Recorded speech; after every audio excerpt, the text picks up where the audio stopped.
Oi, pessoal, como é que vocês estão? Hoje nós vamos falar sobre transtorno bipolar, transtorno de humor. O que isso quer dizer? São pessoas que têm alteração no humor. Para nós, profissionais da saúde mental, o humor não tem a ver com alegria e tristeza, tem a ver com o nível de energia física e mental que o paciente, que a pessoa tem. Então, assim, a fase up do humor de um paciente bipolar é muita energia, ele dorme pouco, ele é produtivo, ele começa várias coisas e não termina, ele vivencia períodos de irritabilidade, falta de paciência. Fase down, depressão, não quer saber das coisas, não tem interesse pelas coisas. Então, assim, é um diagnóstico que costuma ser bastante difícil. Ele pode demorar, em média, 10 anos para ser fechado, porque tem muitas comorbidades envolvendo o processo, né? Um paciente com um transtorno bipolar, ele apresenta várias características e nem sempre a pessoa se percebe, né? E comumente os familiares tendem a dizer assim: ah, é o jeitão dele, é assim mesmo, e as pessoas não conseguem se aperceber até quando isso tudo vai gerando muito problema para a pessoa e para a família, tá? Então, assim, as pessoas que vivenciam isso, em função dessa confusão de sintoma, sofrem muito preconceito e eles se auto-estigmatizam, sabe? Eles não gostam, é difícil aceitar esse diagnóstico. Não tem a ver com personalidade, por isso é difícil aceitar o diagnóstico. Quando estão em crise na mania, parecem que elas não são elas mesmas. Meu nome é Cláudia Long, sou psicóloga, estou aqui no YouTube para falar sobre comportamento e trauma. O transtorno bipolar, ele tem duas características assim primordiais para ser considerados, tá? A primeira, que tem a ver com a fase up, a fase da mania, tá? Que é a aceleração de pensamento, irritabilidade. Pode acontecer de ter uma euforia? Pode, mas não é a característica principal, tá? A característica principal para você ficar antenado de que alguma coisa pode estar acontecendo é a irritabilidade, é a falta de paciência. Geralmente são pessoas muito produtivas, né? Então, assim, se ela tem um transtorno bipolar leve, ela é produtiva, ela trabalha muitas horas no dia, ela não se cansa, ela acaba se tornando um profissional de sucesso. Só que isso ela paga um preço muito caro, porque tudo isso vai desgastando ela. Agora, se essa pessoa ela apresenta um quadro de bipolaridade mais grave, ela se desorganiza nos pensamentos, porque os pensamentos são muito acelerados, a irritabilidade é muito acelerada, ela se confunde, ela não tem muito um pensamento linear, ela tem várias ideias ao mesmo tempo, ela começa dizendo uma coisa e a hora que ela vai lá na frente no raciocínio dela, ela não consegue voltar no ponto inicial do primeiro raciocínio. Então, assim, é muito desgastante para a pessoa que convive com ela mesma, né? Porque isso gera uma exaustão e para a família que convive, né? Nesses quadros mais graves, é comum a impulsividade. Então, assim, é impulsividade para fazer negócios, é compulsão por bebida, jogo, comida, é tudo muito, é tudo muito.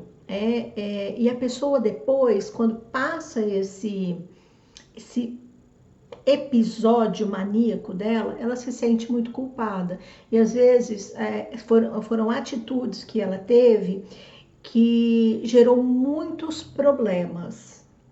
Então, o próprio nome diz, bipolaridade, o up e o down, tá? Então, nos quadros da mania de irritabilidade que eu acabei de descrever, o contraponto são os episódios depressivos, né? Então, assim, tem uma queda brusca de humor, a irritabilidade persiste, a pessoa não consegue dormir, a impulsividade persiste. Tudo isso é muito grave, porque assim, os pacientes que ou estão num quadro de mania muito grave, ou estão num quadro depressivo muito grave, eles têm pensamentos suicidas, porque é como se ele não suportasse o que está acontecendo dentro dele. Tamanha a aceleração de pensamento e assim a irritabilidade e a tomada de decisões muito aceleradas e muitas vezes com resultados ruins. Então, assim, o que precisa ser considerado num diagnóstico de bipolaridade? As alterações de humor anteriores. Lembrando que o humor não é tristeza e alegria. O humor tem a ver com a irritabilidade e a energia, tá? Ou alta ou baixa. Episódios atuais ou passados de depressão, histórico familiar de perturbação de humor ou suicídio, ausência de resposta ao tratamentos antidepressivos. Então, assim, se um paciente vai ao psiquiatra com características depressivas, sintomas depressivos e não melhoram com o tratamento de antidepressivo, é um sinal para você psicólogo, para você paciente, para você familiar, de que talvez o diagnóstico esteja um pouco errôneo. Lembra que eu te falei que demora para fechar um diagnóstico de bipolaridade? Então, assim, se esse paciente com sintoma depressivo não responde bem ao antidepressivo, pode ser um sinal de que o diagnóstico está errado e que ele sofre de transtorno bipolar. A causa exata desse distúrbio não é conhecida. Ela é influenciada por uma combinação de fatores: genética, ambiente, estrutura cerebral, a questão neuroquímica cerebral.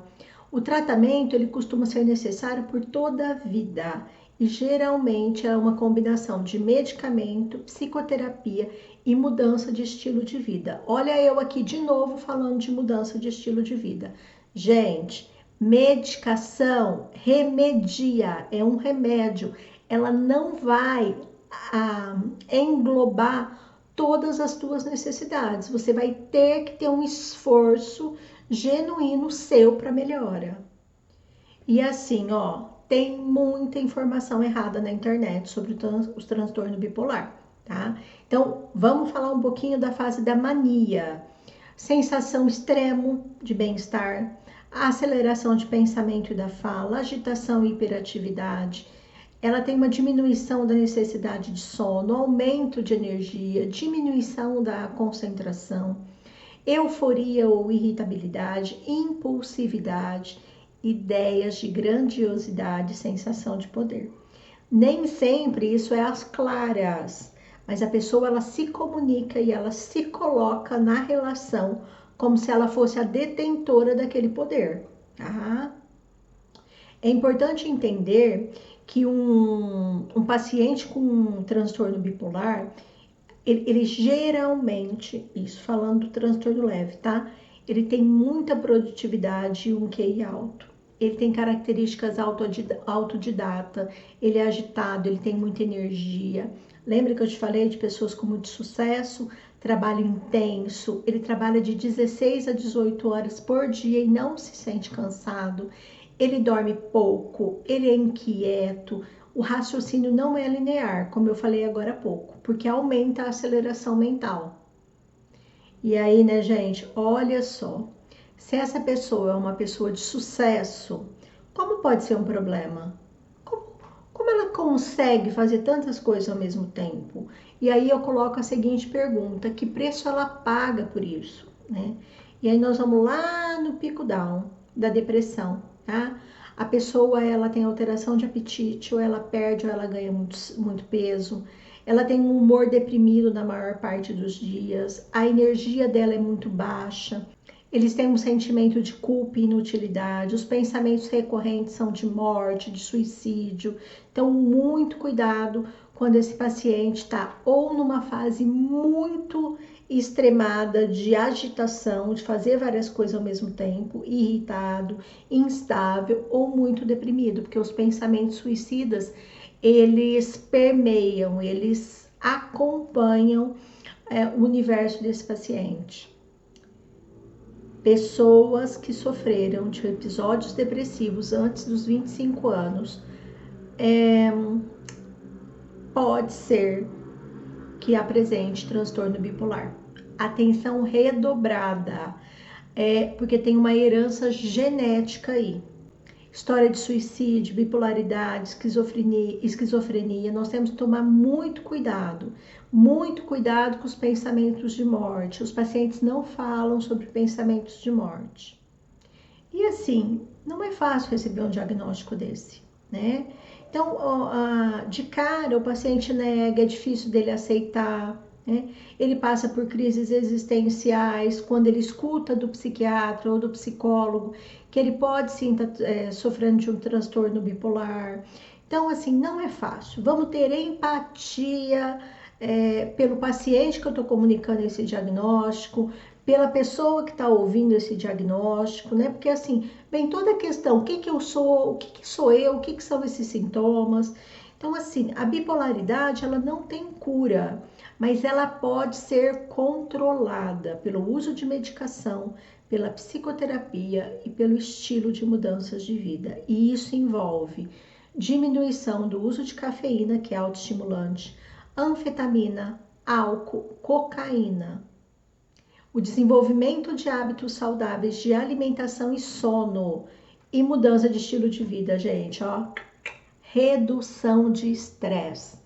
De novo, que escolhas eu tô fazendo na minha vida? É minha escolha eu ter um transtorno bipolar? Não. Mas passa a ser a minha escolha a partir do momento que eu tenho consciência e estou medicada, estou num tratamento, passa a ser a minha escolha aderir ao tratamento para ter uma boa qualidade de vida, para mim e para meus familiares. Porque quando você adere ao tratamento, você consegue controlar a evolução do transtorno, reduz a chance de suicídio, reduz a intensidade dos eventos periódicos, e aí você vai ter uma vida mais saudável, né? E aí, o que você achou do conteúdo? Gostou? Curte, reencaminhe para algum amigo, comente, vou responder todos os comentários com muito carinho. Nos vemos no próximo vídeo.